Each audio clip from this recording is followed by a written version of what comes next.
The metal walls of the underground bunker hummed with the quiet desperation that had become Jake Sullivan's constant companion for the past 3 years. He sat hunched over a flickering holographic display, his weathered fingers tracing patterns of light that represented the last free human settlements scattered across 47 star systems. Each dot on the map told a story of survival against impossible odds, of families hiding in asteroid mines and forgotten space stations, always one step ahead of the Council's hunting fleets. The communication device crackled to life, startling him from his thoughts. Amy Carter's voice came through the encrypted channel, barely above a whisper. She worked deep within the Council's military structure, risking everything to feed intelligence back to the Resistance.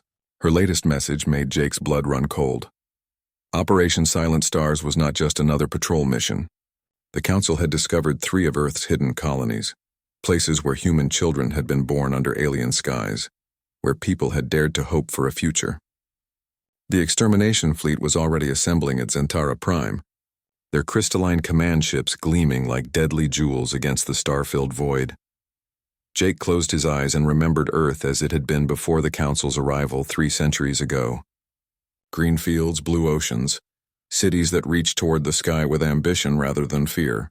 His grandmother had told him stories of that world, stories that seemed like fairy tales now. The Council had taken it all, turning humanity's birthworld into a prison, planet where the few remaining humans served as examples of what happened to species that dared to resist galactic authority. 2 levels below in the bunker's makeshift laboratory, Dr. Elena Rodriguez was making a discovery that would change everything. She had spent months studying pieces of captured Council technology, alien devices that hummed with power sources beyond human understanding. Her latest breakthrough came from examining the quantum resonance patterns in a Council navigation computer. The mathematical signatures looked familiar, almost like something from Earth's early space program. Elena's hands shook as she pulled up archived human technical specifications from the 22nd century. The patterns matched perfectly. The Council's mighty quantum nexus, the power source that fueled their empire across the galaxy, was based on stolen human innovation. Humanity had developed the foundational technology during their first attempts at faster-than-light travel, only to have it taken by the very aliens who now sought to destroy them. The revelation hit her like a physical blow. For 300 years, the Council had ruled the galaxy using human ingenuity, while systematically hunting down the species that had created it. They had built monuments to their superiority on foundations of theft and genocide.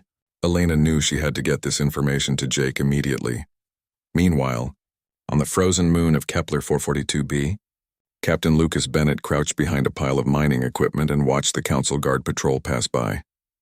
His rescue team had been planning this mission for weeks, waiting for the right moment to extract human prisoners from the lunar mining facility. Intelligence suggested the Council was using the prisoners for more than just labor.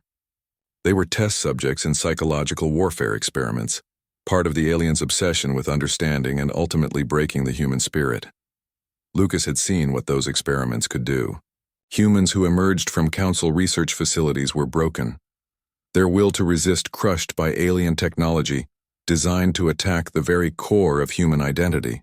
The Council feared something about humanity, something they could not understand or replicate.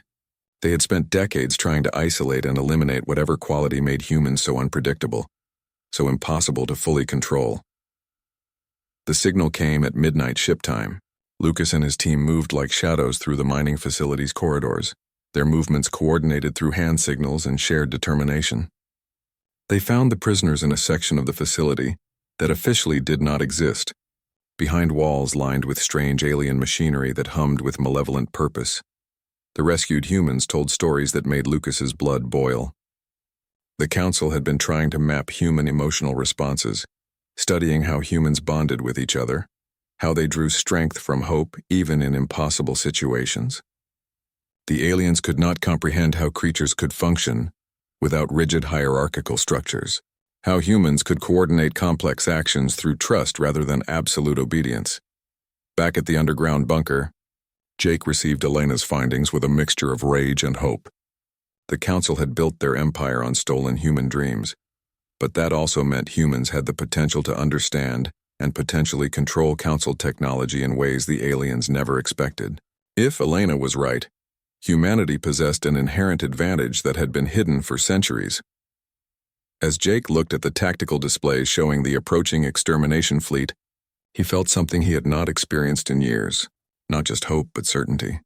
The Council had made a fatal mistake in underestimating humanity for so long.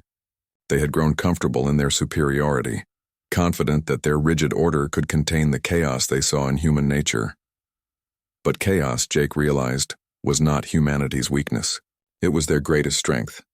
While the Council planned and calculated according to established patterns, humans could adapt, improvise, and find solutions that existed outside the boundaries of conventional thinking.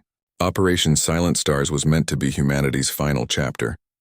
But Jake was beginning to believe it might be the prologue to something entirely different. The war for the galaxy was about to begin, and for the first time in 3 centuries, humanity had reason to believe they might actually win. Dr. Elena Rodriguez worked through the night, her laboratory illuminated only by the soft glow of alien technology interfacing with human computers. The breakthrough had come suddenly, like a puzzle piece clicking into place after months of patient work. Human neural patterns could directly interface with Council technology, bypassing the complex authorization protocols that kept other species locked out of their own conquered worlds. Marcus Thompson, the Resistance's best engineer, watched in amazement as Elena demonstrated the first successful human Council hybrid system. She placed her hand on the alien control panel, and suddenly the dead machinery came to life, responding to her thoughts as if it had been designed for human use. The implications were staggering.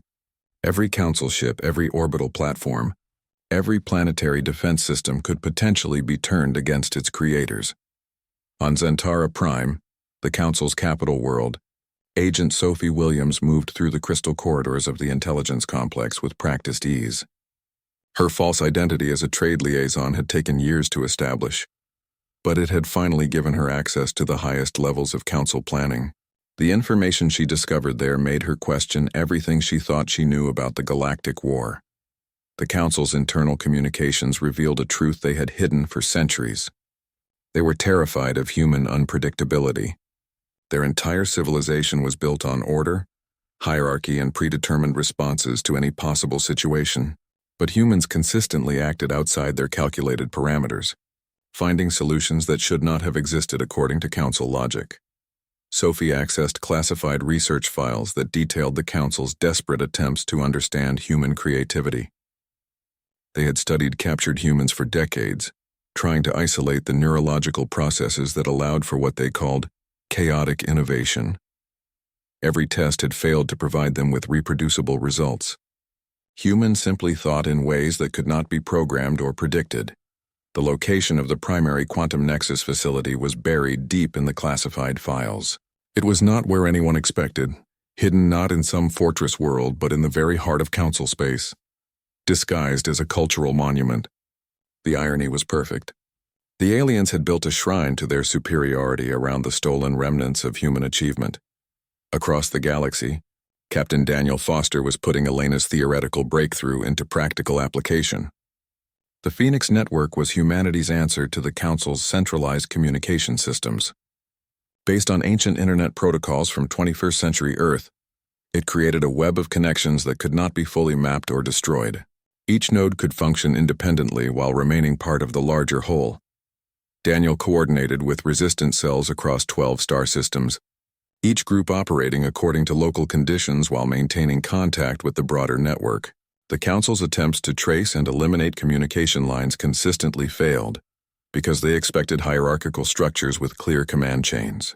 The Phoenix Network had no single point of failure because it had no single center of control. The first major test came when Jake Sullivan's team attempted to capture a Council patrol ship using Elena's hybrid technology. The mission should have been impossible.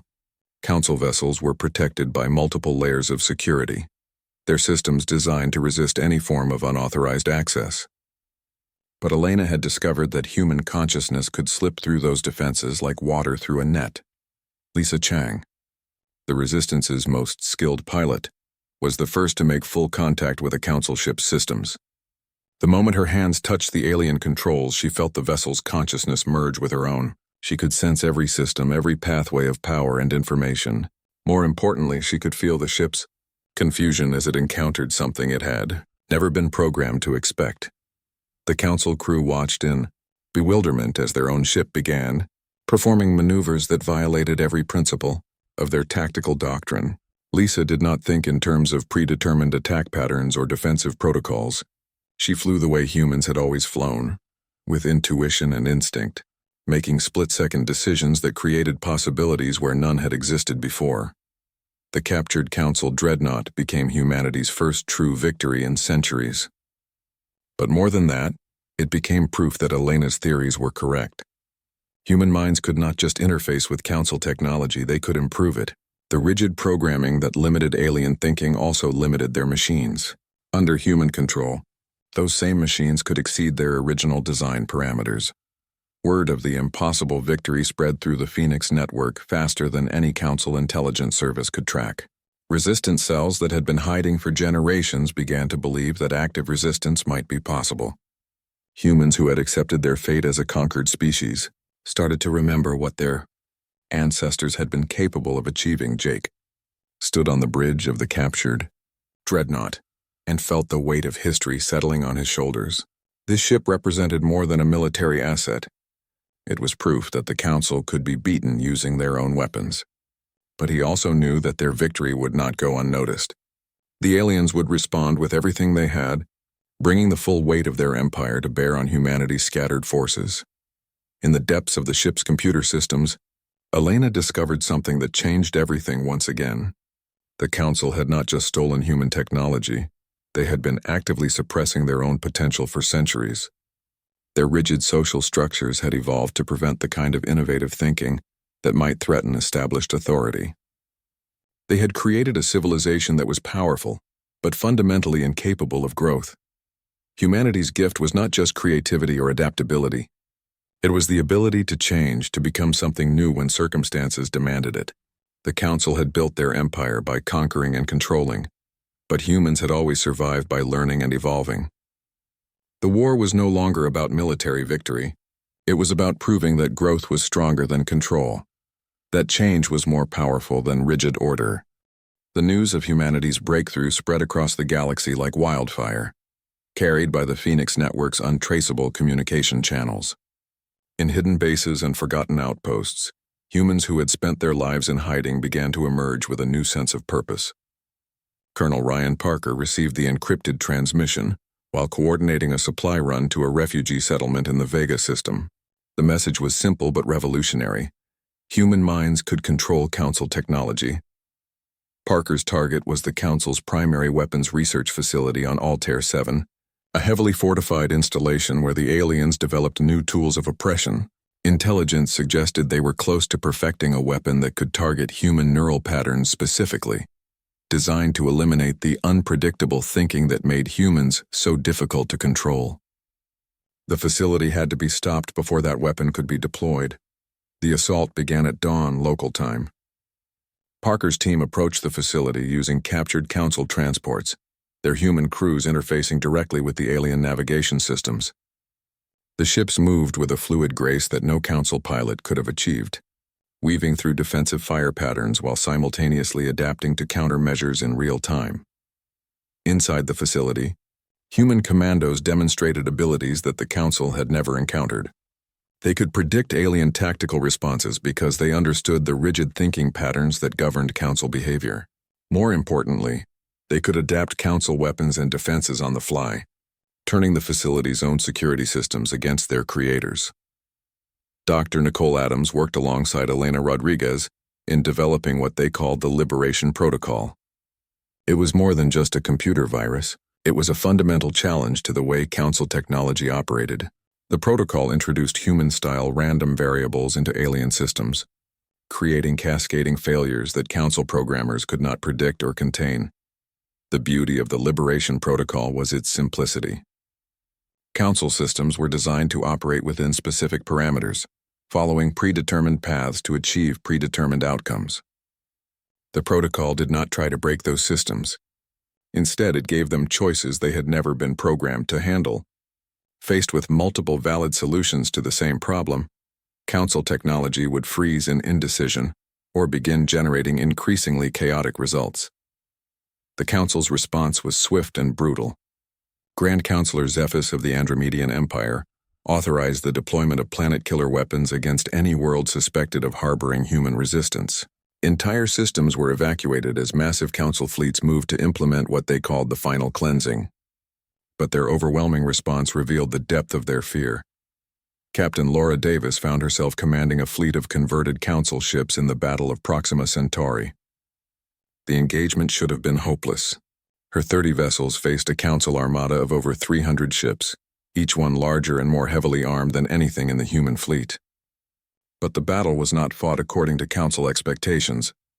Davis's ships moved like a school of fish, each vessel responding to the movements of the others through instinctive coordination rather than rigid command structure.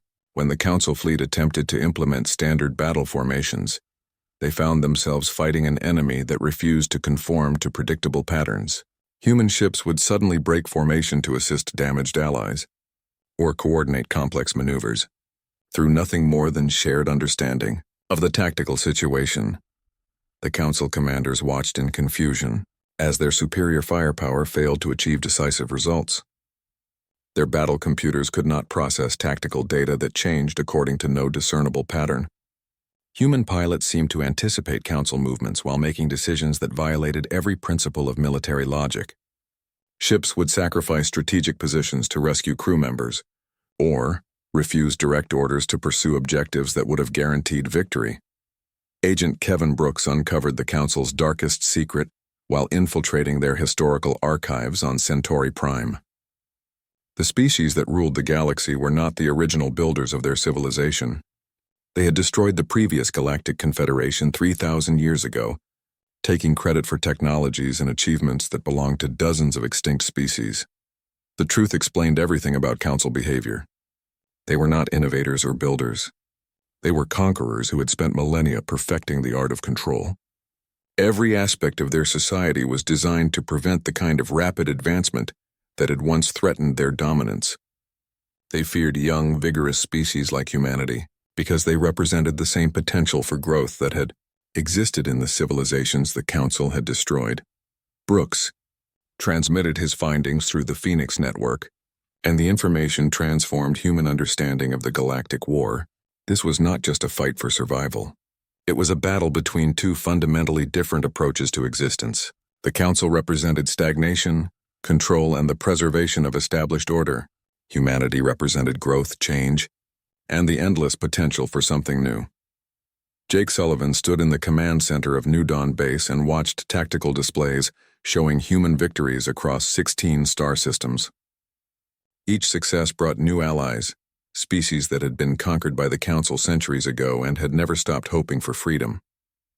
The Liberation Protocol was spreading through captured Council networks, turning their own infrastructure against them. But victory came with a terrible price. The Council's final desperation was leading them to increasingly destructive tactics. They had begun destroying worlds rather than risk losing them to human influence. Billions of lives hung in the balance as the ancient empire prepared to burn the galaxy, rather than allow their authority to be challenged. The war had reached its turning point. Humanity had proven they could win individual battles, could turn Council technology against its creators, could inspire other species to rebellion. But the final victory would require something more than military success. It would require proving that cooperation was stronger than domination, that the capacity for growth and change was the greatest force in the universe. Admiral Rachel Turner stood before the holographic display, showing 12 Council core worlds, each one a fortress that had never fallen in 3,000 years of galactic dominion. The simultaneous assault would require perfect coordination across impossible distances, with human forces striking at the heart of the empire, while newly liberated species provided support. It was the kind of complex operation that should have been impossible without centralized command. But humanity had learned to work in ways the Council could never understand. The liberation fleets assembled in dark space, far from Council surveillance networks. Each force was a mixture of converted alien vessels and ships built using hybrid human Council technology. The diversity that had once been humanity's weakness in Council eyes had become their greatest strength. Every species brought unique capabilities to the Alliance, creating tactical possibilities that no single race could have achieved alone. Dr. Elena Rodriguez and engineer Sarah Murphy worked frantically in the depths of a captured Council research station, racing to crack the quantum encryption protecting the main Nexus core. The key had been there all along, hidden in the mathematical chaos that the Council feared most. Human consciousness did not just interface with their technology, it could embrace the uncertainty and randomness that alien minds found paralyzing. The breakthrough came when Elena stopped trying to solve the encryption and instead learned to dance with it. The quantum patterns were not locks to be picked, but symphonies to be conducted. Human intuition, with its capacity for lateral thinking and emotional intelligence, proved to be the perfect interface for technology that operated on principles of controlled chaos. As the assault fleets approached their targets, the Council made their final desperate move. They withdrew to the void between galaxies, taking their most powerful weapons to a place where they believed no enemy could follow. The space between star systems was cold and empty, filled only with ancient darkness and the whispers of cosmic wind. It seemed like the perfect place for a last stand. Captain Alex Johnson volunteered to lead the pursuit force into that cosmic wasteland. His ships were equipped with the most advanced hybrid technology humanity had developed, vessels that could think and adapt as fast as their human crews. The journey into the void was like traveling into the heart of night itself, where even the light of distant galaxies seemed impossibly far away. The Council's final weapons were things of terrifying beauty, devices that could warp reality itself according to mathematical principles that hurt to contemplate. They had spent thousands of years perfecting tools of absolute control, technologies that could rewrite the fundamental laws of physics in localized areas. Against such power, conventional weapons and tactics would be useless. But Johnson's crews had something the Council had never possessed: the ability to adapt faster than their enemies could react. When reality itself became a weapon, humans responded by refusing to accept reality as fixed. They flew ships that should not have been able to fly, fought battles that violated the laws of physics, and survived in conditions that should have been instantly fatal. The Council's reality-warping weapons created zones where time moved backwards, where gravity flowed upward, where the fundamental constants of the universe became negotiable. Human pilots learned to navigate these impossible conditions through pure instinct, trusting their gut reactions over their instruments, flying by feel rather than calculation. On the Council flagship, Commander Jake Sullivan faced Grand Counselor Zephys in what both knew would be the final confrontation. The alien leader was a product of millions of years of genetic optimization, enhanced by technology that had made him faster, stronger, and more intelligent than any natural being. He moved with perfect efficiency, every action calculated for maximum effect. Jake was just human. No genetic modifications, no technological enhancements, nothing but 3 centuries of anger, and the stubborn refusal to give up that had kept his species alive against impossible odds. The fight should have been over in seconds, but Jake had something that Zephys could not understand or counter: the ability to inspire others even in the moment of apparent defeat. As Jake struggled against his superhuman opponent, his words carried across the communication networks to every human ship, every liberated world, every species that had joined the fight for freedom. He spoke of dreams that refused to die, of hopes that grew stronger under pressure, of the simple human truth that some things were worth any sacrifice. Across the galaxy, the Council's subject species heard Jake's words and remembered what they had lost. Worlds that had been silent for centuries suddenly erupted in rebellion. Council garrisons found themselves facing populations that had learned from human example that cooperation could overcome any oppression, that the courage to stand together was more powerful than any weapon. Zephys felt his empire crumbling around him as reports flooded in from every corner of Council space. His perfect order was dissolving into chaos, his rigid structures collapsing under the weight of millions of beings who had chosen freedom over security. The Grand Counselor realized with growing horror that he was witnessing the death of everything his species had built. In that moment of realization, Jake struck the killing blow. Not with a weapon, but with a truth that cut deeper than any blade.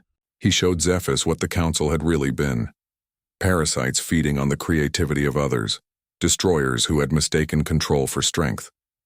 The alien leader died not from physical wounds, but from the weight of understanding what his species had become. As the Council flagship drifted powerless in the void, its reality-warping weapons falling silent one by one, Jake Sullivan felt the galaxy itself seem to exhale in relief. The 3,000-year reign of terror was over. Humanity had not just survived their ordeal, they had transformed it into something greater than mere victory. They had proven that growth was stronger than stagnation, that hope was more durable than fear, and that the courage to change could overcome any force designed to preserve the status quo. 1 year after the fall of the Galactic Council, Ambassador Catherine White stood in the great assembly hall of what had once been Zentara Prime's council chambers. The crystalline walls now reflected the light of 47 different suns, each one representing a world that had chosen to join the newly formed Galactic Federation.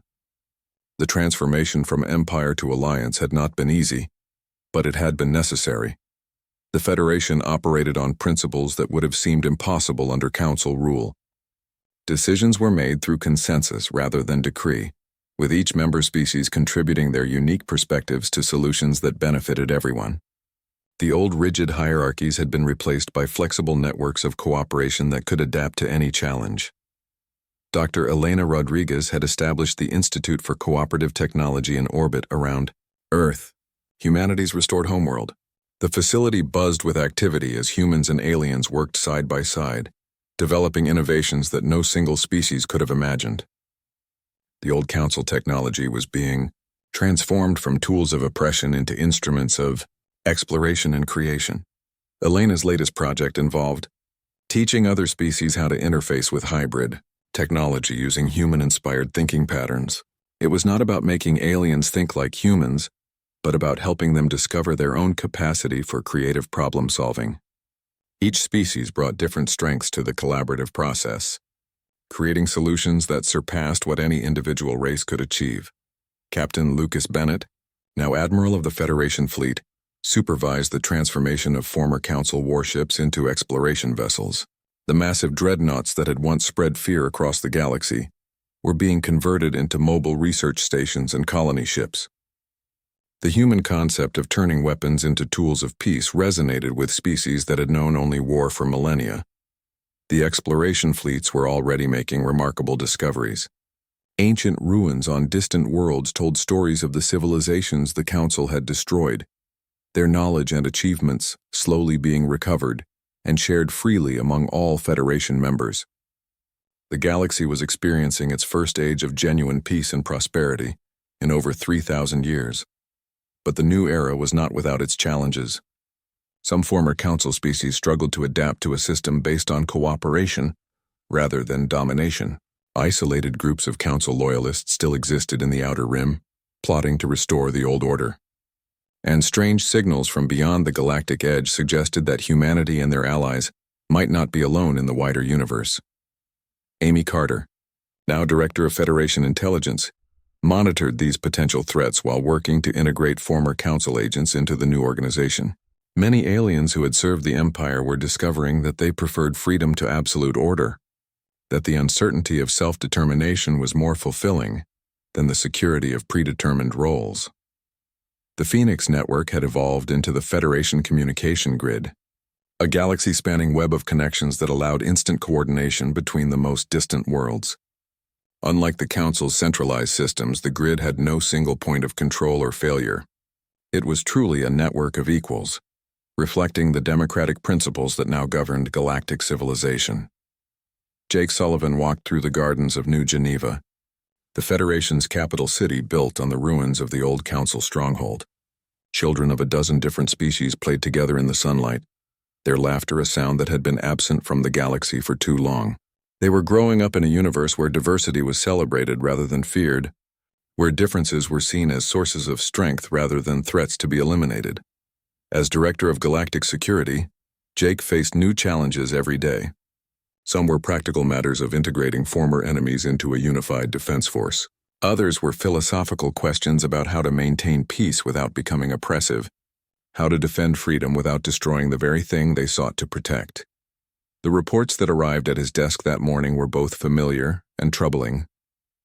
Long-range sensors had detected massive artificial structures in the void between galaxies, constructions that dwarfed anything the Council had ever built. The signals they emitted suggested intelligence, purpose, and power on a scale that made the recently defeated Empire seem small by comparison. Dr. Rodriguez studied the sensor data with a mixture of excitement and concern. The mathematical patterns embedded in the signals were unlike anything in galactic records, suggesting either ancient technology from before the Council's rise or contact with intelligences from entirely different evolutionary paths. Either possibility raised questions that the Federation would need to answer together. But Jake felt no fear as he contemplated the unknown challenges ahead.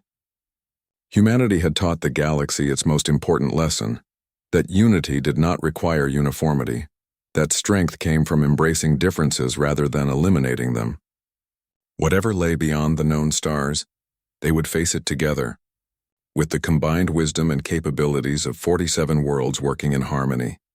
The Federation's first deep space exploration mission would launch within the month, a joint venture featuring crews from every member species.